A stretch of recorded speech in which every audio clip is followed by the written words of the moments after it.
Segment wise भी बता सकता हूं मैं अगर आप चाहें तो। जैसे शुरू करते हैं एक से, हम हिस्ट्री से शुरू करते हैं, हिस्ट्री एंड कल्चर। नंबर 1 पर क्लास नोट्स। क्लास नोट्स का मतलब जो आपने हाथ से लिखा और जो प्रिंटेड नोट्स मिले वो दोनों। नोट्स को जब भी पढ़ेंगे ठीक से अंडरलाइन करेंगे, हाईलाइट करेंगे, ताकि जब दूसरी बार आप नोट्स को देखें तो आपको तुरंत वो कुछ पंक्तियां दिखें चमकते हुए, उन पंक्तियों को पढ़ते ही आपका काम चल जाए। नोट्स को पढ़ने के बाद नंबर 2 पर आएंगे क्विक बुक पर। इतिहास की क्विक बुक आपको मिल चुकी है बहुत पहले ही। क्विक बुक के 2 फायदे होंगे, एक तो रिवीजन और दूसरा कुछ नए तथ्य मिलेंगे, उनको हाईलाइट कर लीजिएगा। जिस दिन ये दोनों काम हो जाएं उसके बाद अपनी परीक्षा करने के लिए एक एनसीईआरटी की टैब, उसे बेस बना लीजिएगा। और दूसरा ये जो मैंने आपसे कहा था प्रारंभिक परीक्षा के अंदर जो टेस्ट है उसको टेस्ट कर लीजिएगा। जिस दिन आपके ये सब काम हो गए इसका मतलब पढ़ाई वाला काम खत्म हो गया। अब केवल स्ट्रेस मैनेजमेंट, टाइम मैनेजमेंट और जो परीक्षा के 2 घंटों का मैनेजमेंट है उसकी बात बचती है बस। ये वो इतिहास का मामला। नंबर 2 ले। अच्छा, कल्चर वाले में ध्यान रखिए, कल्चर के लिए किताब आपके पास है तीसरी, कला एवं संस्कृति, है ना या नहीं है? सिर्फ उसको, और कुछ पढ़ने की जरूरत नहीं। कोई कहेगा कि भारत सरकार की ये वाली साइड देखो, NOIS देखो, ये देखो, वो देखो, वो सब देख के किताब लिखिए, अब तनाव मत लीजिए। उन सबको देख के ही लिखा गया है और वो सारी बातें आपके पास पहले से हैं। 50 सोर्सेस से अगर आप पढ़ेंगे तो फिर पढ़ेंगे कहां? फिर तो सोर्स खंगालने में टाइम निकल जाएगा। नंबर 2 भूगोल। फिर वही तरीका, सबसे पहले क्लास नोट्स, नंबर 2 पर क्विक बुक। भूगोल की क्विक बुक अगले 7 दिन में आपको मिल जाएगी। प्रिंटिंग में जा चुकी है तो मेरे ख्याल से कल परसों प्रिंट होके आ जाएगी, या बाइंडिंग करके 7 दिन मान लीजिए लगभग, फिर मिल जाएगी आपको। भूगोल में केवल एक बात बचती है, मैप। मैप्स वाला काम क्विक बुक में पर्याप्त मात्रा में है, केवल उसका अभ्यास आपको अलग से करने की हैबिट डेवलप करनी पड़ेगी।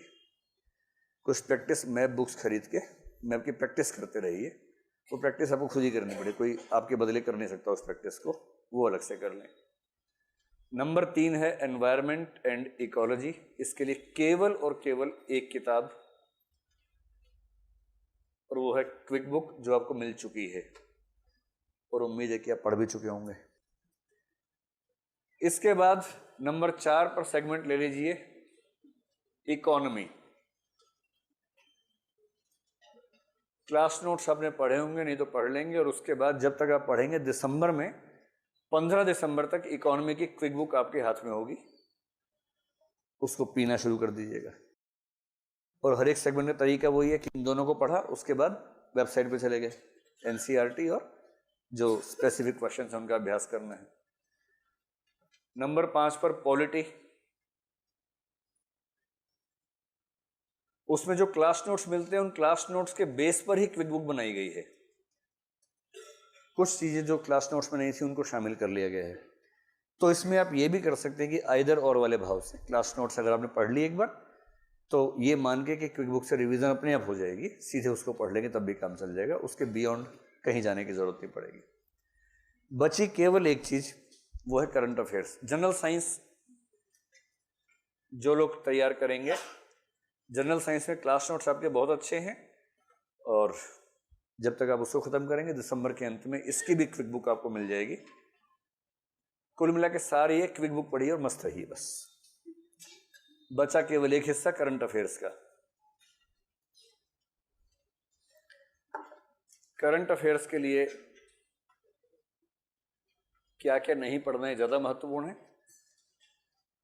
दिन में मेरी राय है कि कम से कम 1.5 से 2 घंटा समय निकालिए इसके लिए प्रतिदिन, क्योंकि ये आपको 30 प्रश्न मिलने की संभावना है 100 में से, इसको इतना सम्मान मिलना चाहिए। करंट अफेयर्स का बेसिक सोर्स आपकी मैगजीन होगी। अब अगले 7 महीने के लिए मैगजीन में 2 चीजों पर ध्यान देना है। मैगजीन के लेख पढ़ सके तो पढ़ लीजिए, ना पढ़ पाए तो छोड़ दीजिए। अगले 6.5 महीने के लिए कह रहा हूं आपसे। अगर 6.5 महीने नहीं पढ़ेंगे तो प्रीलिम्स के बाद आप लेखों को बाद में पढ़ सकते हैं, अपनी सुविधा से पढ़ लीजिएगा।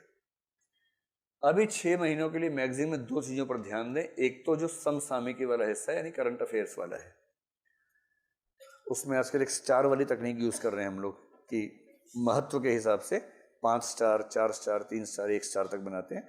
उससे आपको ये भी अनुमान होगा कि इस टॉपिक का महत्व कितना है। दूसरा, इस महीने जो मैगजीन आने वाली है, अभी मिल गई है आपको मैगजीन? अभी कल ही उसका सैंपल कॉपी आई है मेरे पास, तो कल परसों में आपको मिल जानी चाहिए। इस महीने से जो शुरू किया है वो प्रीलिम्स के सप्लीमेंट्स आने शुरू हो गए हैं।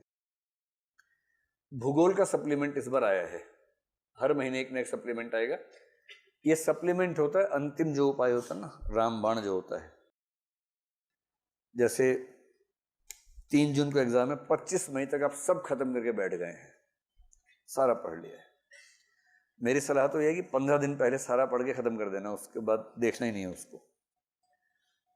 अब आखिरी 15 दिन में क्या करना है, उस समय के लिए सप्लीमेंट्स बहुत काम के हैं। अगर आपने क्विक बुक के नोट्स बना रखे हैं, क्लास नोट्स का हाईलाइट कर रखा है, तो वो भी वही बात है। अगर किसी ने ब्रीफ नहीं किया, बस रैंडमली पढ़ लिया और अब इतनी पोथियां देख के डर लग रहा है, उनके लिए रामबाण ये होता है कि अंतिम समय में सारे सप्लीमेंट, जो मुश्किल से 60-70 पेज में एक सेगमेंट होता है, पूरा भूगोल 60-65 पेज में खत्म हो जाता है। केवल टटोल लीजिए उसको, ऐसे ऐसे एक नज़र देखते जाइए, हर हेडिंग से चेक करते जाइए कि ये वाली चीज़ आपने पढ़ी हुई है या नहीं पढ़ी हुई है, एक बार टटोलने के लिए। बाकी मैगजीन के जो हिस्से हैं अभी के लिए मेरा ख्याल है कि आप छोड़ सकते हैं। जैसे जस्ट भी आता है, कई मैगजीन्स का सार है, अभी छोड़ सकते हैं, प्रीलिम्स के बाद देख लीजिएगा। हाँ, टू द पॉइंट जैसे टॉपिक्स को देख लेंगे तो अच्छा रहेगा, क्योंकि उसमें प्रीलिम्स और मेंस दोनों के लिए हेल्प हो जाती है। तो करंट अफेयर्स के लिए आपकी तैयारी का कम से कम 60-70% डिपेंडेंस रहेगी आपकी मैगजीन पर।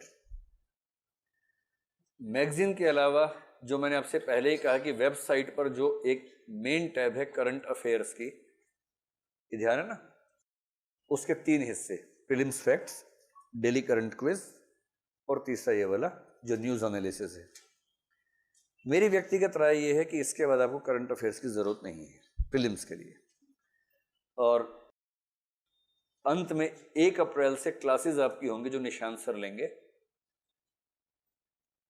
निशांत सर की जो क्लासेस होती है, करीब 30 क्लासेस होती है प्रीलिम्स में। आज मेरी बात हुई उनसे और मेरा ख्याल है, मतलब पिछले साल उनकी क्लास से सीधे सीधे करीब 32-33 सवाल आ गए थे।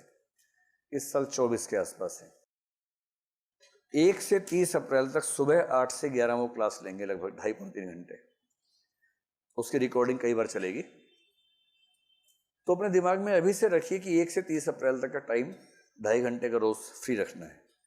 आप पढ़ते रहिए करंट अफेयर्स, सब पढ़िए। लेकिन उस क्लास में क्या होगा, सब चीज़ें रिलेट होकर जब आएंगे आपके सामने तो सुना हुआ ज़्यादा याद रहता है।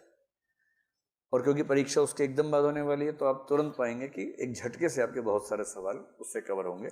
मेरी राय में करंट अफेयर्स के लिए इन 3 के अलावा किसी भी चीज़ पर आपको जाने की ज़रूरत नहीं। हिंदू पर तो कतई नहीं है। टाइम वेस्ट मत कीजिए। स्टेटस अपना बढ़ाने के और भी उपाय हैं, उनसे अपना स्टेटस ऊंचा कीजिए। हिंदू रख के मत दिखाइए सबको।